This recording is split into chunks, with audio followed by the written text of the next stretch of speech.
everybody. Welcome back to Stretford, Paddock. Stephen Howson, and I am outside the Ghostbusters building in New York City. Why are we outside the Ghostbusters building in New York City? Well, because Gary Held in the comments last week said, why don't you do it outside the Ghostbusters building in New York City? That'd be pretty cool. And we went, do you know what? That would be pretty cool, Gary Helms, and you're right, and here we are. So it's time to review the transfers of the week and the links, the tedious to the pretty good to the whatever. Who are you going to call? Well, Steve, usually, innit? Let's get into it. Right then, the first one that we're going to be talking about is Ollie Watkins of Aston Villa, Macca's club. So, what are they saying? Well, Romano has come out and said that in the last few hours there has been contact with Manchester United and Aston Villa, and they talked about the availability of Ollie Watkins. Now, Aston Villa's stance on this is that Aston Villa's stance on it is he's not for sale. Lads, we know your skin. You're trying to do what United tried to do, where when Brentford went, hey, we want loads of cash for Mbeumo, we went, no, we're not doing loads of cash for Mbeumo. United don't play that game anymore. We're dead hard to negotiate with. Now watch. And then we paid what they wanted, yeah? So expect this with Aston Villa to go the same way. Ollie Watkins to Manchester United. I like it. I really rate, not the speed of it, ultimately the end product, if we get it over the line, if Manchester United manage to bring in a brand new forward line of Mbeumo, of Ollie Watkins and Cunha, they've literally gone and got Premier League proven goals and assists. And when you looked at what we weren't doing last season, they've almost moneyballed it. And I rate that, if that's what we managed to pull off. We're 2/3 of the way there. Maybe a touch more. If we've already made the inquiry, and it's felt like all summer Ollie Watkins could move. I don't know why. It's just felt like Ollie Watkins could be a player that gets a transfer out of Aston Villa.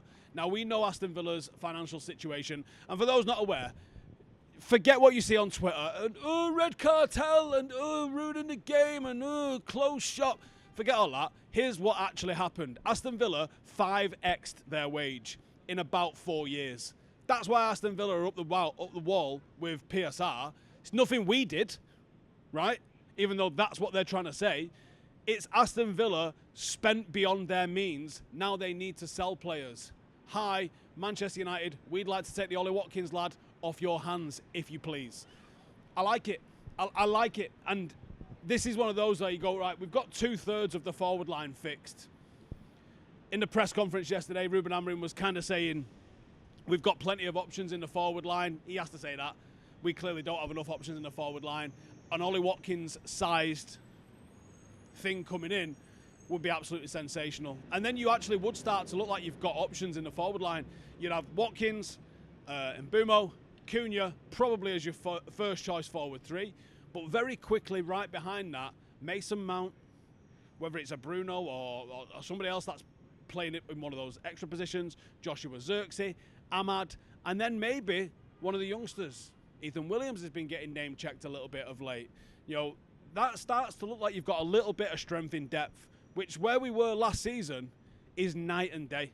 And I would genuinely, if we manage to get Ollie Watkins in the next month, I would be very, very optimistic of us having a good season. It is only one game a week. You don't need a massive squad to deal with just one game a week. And Ollie Watkins, even at the age he is, even at the money he is, and Aston Villa, not for sale, 60 million. Talk to us. I think if you put 60 million in front of them, they might make it happen. And there's another angle to this, which we'll talk about when we get on the outs. But Ollie Watkins to Manchester United, I can't give it 5 out of 10. But this feels like this is one that I give like a 3 or a 4 today, and then this time next week we're sitting here talking about it being like 7s, 8s or 9s. I'm going to give it a 3 today. But I do feel like this is the sort of one where by next week it's like almost over the line. I feel that's how confident I feel. But right now, today, their stance is it's not for sale. And it could drag. It could happen quick. But I think that this is one that by the end of the window, I think this might happen. So stand by on that one. Emiliano Martinez. Now, this is a really interesting one because we're going to talk about Garnacho to Villa. Spoiler alert. When we get to the outs. So Emiliano Martinez, Garnacho, Ollie Watkins. those have obviously all been conversations that United and Aston Villa have been having at the same time. I don't think they just schedule one meeting and be like, anyway, Tuesday 10 to talk about Martinez. They're clearly going to do it either on that phone call or if that face-to-face meeting or Zoom. I don't know, it's 2025, isn't it? Maybe they Zoom. Maybe they do it on Snapchat. Maybe that's why it takes so long for us to do deals, because we're trying to do it in snaps and we cut off and we forget how long you're allowed, right? Maybe that explains all of the inner workings of Manchester United 2025. Maybe it's not. Maybe it's just face-to-face. Or maybe we're still faxing it. Maybe we're writing letters. Who knows? Let me know in the comments. What technology are Manchester United using to conduct transfer negotiations? And what would you be happiest with? It should be Zoom, really, shouldn't it? 2025. You put a shirt and tie on, leave your cock and balls hanging out at the bottom. Yeah? And then sometimes forget, stand up. Everyone sees your lazy morning lob on. We've all been there. How is your nana? Anyway, so Emi Martinez, what we're talking about. Emi Martinez to Manchester United is obviously another one. United have inquired about loaning him. Now, that's an interesting angle. And is one that you just think, no way Aston Villa was ever going to be interested in doing that as a deal. But what it does suggest is that United are clearly interested in bringing in a goalkeeper. And at that, a first-choice goalkeeper, because there's another goalkeeper on my in list. So that looks like Onana is clearly on the topic of discussion for evolution in terms of the position is a decision that United are looking to make. Now, I said all along, I think there is an issue with Onana. I don't think it's been anywhere near the level of issue that people make it out to be. 9, for me, the striking position has always been. I didn't even think Mbumo was that much of a drastic position that was required, because I thought Ahmad could have done that job no problem. 9 for me has been fix that. Behind the 9, I still think a central midfielder, and we were linked with Javi Guerra this week, and I'll talk about him in a second. So 9 has been a big issue for me.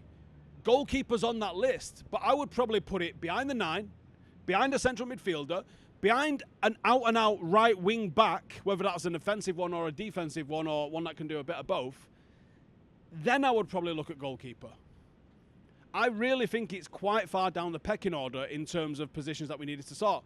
And actually, left forward would have been on that list, probably just behind 9, but we sorted that with Cunha. So clearly United are looking at multiple positions, multiple options, and trying to get all of those deals done in a roughly sort of similar time period.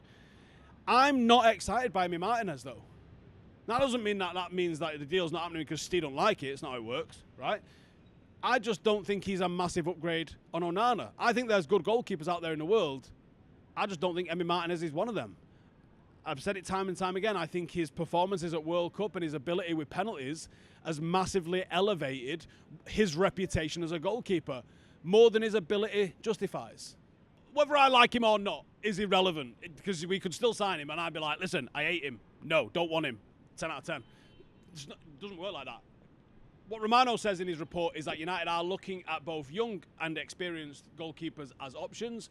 I don't know if that's a and, like we're going to bring 2 in, or if it's an or. So either way, right now they've rejected our offer of a loan. So I don't think you can go much higher than a 3 out of 10. We're clearly interested. It's, whether or not they come back in with other options. So 3 out of 10 as it stands right now. Ectoplasm. Psychokinetic energy meter. What them cages called. Senne Lammens. Now, I spoke about Senne Lammens last week, and I, as in the process of researching who said what about him, found out that United had been linked with him all the way back in December, and he'd given an interview. This week, there was a few more reports saying that United are interested in him, so I can't remember what we gave it last week, but I'm only going to briefly touch on it because, we only started speaking about him last week. How bad is your memory? About as bad as mine, clearly. I think that this one could progress. And again, I don't know whether Romano was talking about it being an and or an or in terms of the 2 goalkeepers coming in. Listen, I like the idea of this kid. He's really good at, he was literally the best saver of shots in Europe. That's pretty good. And he's way better with claiming crosses than Onana is. I'm not sure he's like levels better in every area than him right now, but I definitely think he's good enough where you go, he could come in and be a really good goalkeeper. And the money that they're talking about for him is absolutely nothing. So I think he'd be absolutely worth a risk. Right now, I give it like he's like a 5 out of 10, innit? So 5 out of 10 for Lammens. But I wouldn't mind him. I think that would be a decent, very Ineos sort of like smart signing. Do you know the sort of signing where you go, oh, look at that other clubs do, that we don't do. I wouldn't mind that. Proton Pack. That's what it's called. Javi Guerra. Now, this one sort of snuck up on us in the last week or so, really. And it snuck up on us with a... Javi Guerra's close to signing for United. What? No talk of a bid, no talk of nothing, just like, yeah, that's nearly done. And then it was kind of echoed a little bit, like literally yesterday, 2 days ago maybe, where people are like, yeah, Javi Guerra, Manchester United, like this, like, yeah, it's on the cards. Now, I feel like this is, the way it's been reported reeks of an agent trying to get Valencia, because they're in contract negotiations for a new deal, so there's a red flag straight away. This feels like an agent trying to get Valencia to just sort their offer out and get him signed up and stick him at Valencia still. But I really like him as a midfielder. He's a bit more box-to-box, but he's nice, he's tidy on the ball, and even though he's not got an international cap, he plays for Spain, lads. You're a midfielder in Spain. You need to be pretty damn slick to get international caps. He will get international caps, just not yet. I like him. I really rate him. I feel like we're being used here, but I would absolutely love it if we signed him. So I'm going to give it a 2 out of 10 for Javi Guerra. Even though, like, the headlines they're strong, but I feel like they're driven by someone's narrative. Like, there hasn't been the correct build-up. You know what I mean? They've just had to stick it in. You need a bit of foreplay. You do? What? What? Don't look at me like that. Oh, there was one more. Rob Dawson, ESPN, has thrown Kolo Muani's name into the mix, as well as Ollie Watkins and Vlahovic. Genuinely, I don't know why Vlahovic's name isn't being spoken about more. It sounds like Juventus are like ready to cut him loose, or have cut him loose. It's in the process of being cut loose. Yet no one has had the bollocks to like either directly ask United, are you doing out about that, or even link us to him, which suggests that is nothing to be linked with United. So I'd have to say Vlahovic, 0 out of 10. And I can't give Muani more than 0 out of 10 because I just think it's a load of old cake, lads. Right, that was the ins. This is the outs. The first one on the list is Garnacho. Please, right? Please, can he go? What's being said? It's Rob Dawson, ESPN again. Now, there's good news and there's bad news. Good news is they're talking about getting rid of him. Aston Villa are interested.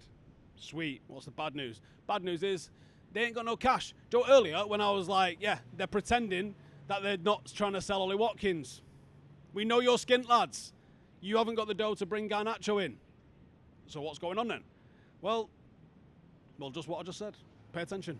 They haven't got the dough to bring in Garnacho outright. Now, that smells like an opportunity. That smells like a, why don't you buy Watkins for 50 and we buy him for 50? We both get to buck 50 in our books. PSR gets to go up and you pay for him at the same time we pay for him. And basically it's a swapsies. You both skint. You both want each other's player. Lads, I don't need Noel Edmonds here to make a deal or no deal, do I? Right? There's a deal to be made. Make the deal. Do you want to go there? Yeah. Do you want to go there? I could be a football agent. Jesus Christ, how hard was that? Right? Make the deal. We want rid of Garnacho. We want Ollie Watkins. They want rid of Watkins and want Garnacho. You don't need to be a page 3 girl to work this one out. It's quite straightforward. So make the deal happen. Everyone, including me, would be double mega happy with that. So can we get it done? Please, with a quickness. That being said, as it stands right now, look, there's still an option. They could loan him. We've just loaned Marcus Rashford to that there Barcelona, which you lot rinsed me for. Listen, if this lot would have posted it when it was meant to go out on Saturday morning, it'd have been fine. But they waited another 24 hours, and Rashford had already done the shirt posting and the phone booth and everything, all that shit. He was already a Barcelona player. Well, you've got me outside Old Trafford going, the 3 out of 10, I think, lads. Yeah, cheers, stitched, reet up. So hopefully this goes out tomorrow and it's only aged by 24 hours. You know what I mean?